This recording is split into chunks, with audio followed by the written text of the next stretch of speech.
If you're a brand new business looking for the first steps you need to take to market your business, you found the right video. I'm going to share 3 steps you can take today to get your business off the ground with marketing that'll actually make a difference. And in case you don't know, I'm Brandy with LYFE Marketing, the digital marketing agency with a mission to help small businesses grow. If you are interested in getting a free custom marketing proposal and quote to go with it to see exactly how we can help your business grow and scale, fill out our contact form. I've linked it below. All right, step number 1, get your social media accounts set up. Even if you don't plan on social media being your main marketing strategy, you need to set up business accounts to at least have a presence on there. People scope out businesses on social media before purchasing, especially if it's a newer business that they've never heard of before. 55% of consumers learn about new brands on social. In my opinion, it's because consumers want to ensure 3 things. Number 1, that you're a real company and not a scam. If they're going to enter their payment information on your website, they need to feel confident about it and know you're a real business. Number 2, that other people love and use your product or service.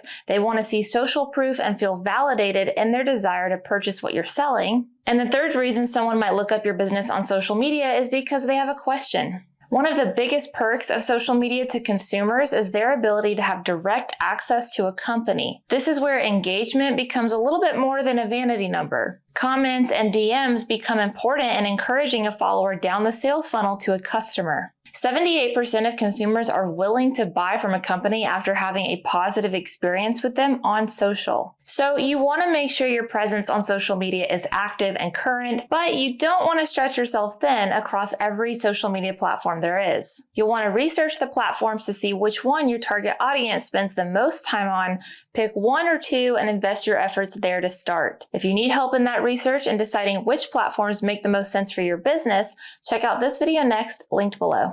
Once you've selected the right social media platforms and created accounts there, you'll want to get started with an organic social media content strategy. I say this because it's free, it's user-friendly, and can be as minimal or as labor-intensive of an effort as you can handle. If you want an easy 5-step social media marketing strategy to base yours around, I made a video walking you through one here, so I will link that below as well. Because of the statistics we looked at earlier, even if social media is not your main bread and butter when it comes to marketing, it's important to at least be available to your consumers on the platforms they spend the most time on. This will make your brand more modern and accessible and therefore trustworthy. And if you've watched my videos for any amount of time, you know that trust is the key to what?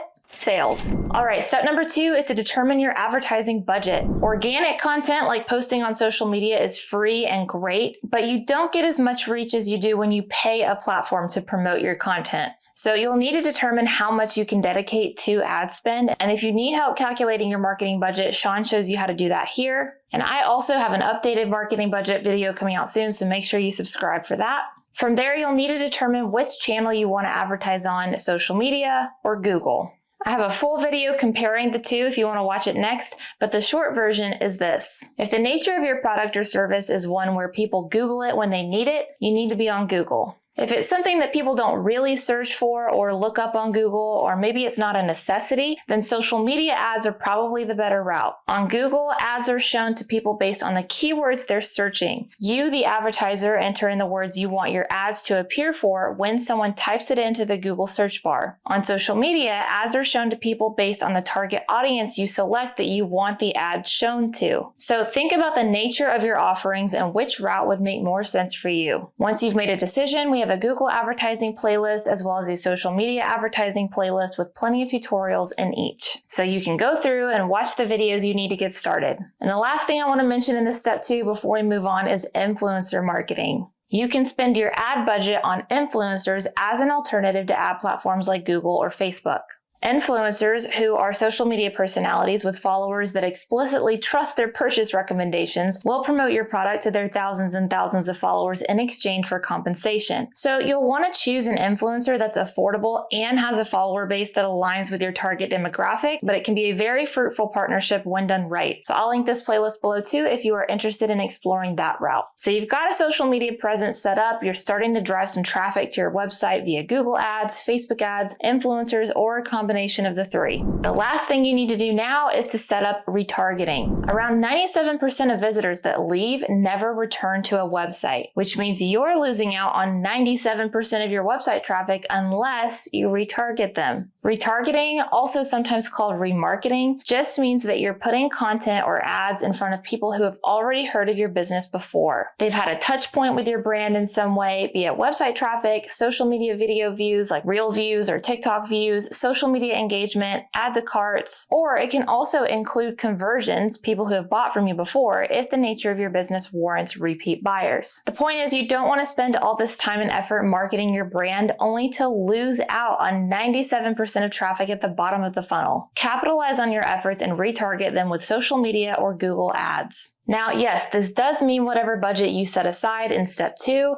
you'll want to cut out about 10% of it to allocate towards retargeting ads, but I promise it'll be worth it. I know I've mentioned a lot of videos today, they're all linked below, but I know we have a lot of videos on our channel, so my hope is by mentioning the ones below, it makes them a little easier to consume and not so overwhelming trying to learn all of digital marketing at once. The ones I've linked are the ones I would start with when it comes to marketing your brand for the first time, and I'll see you guys in the next episode.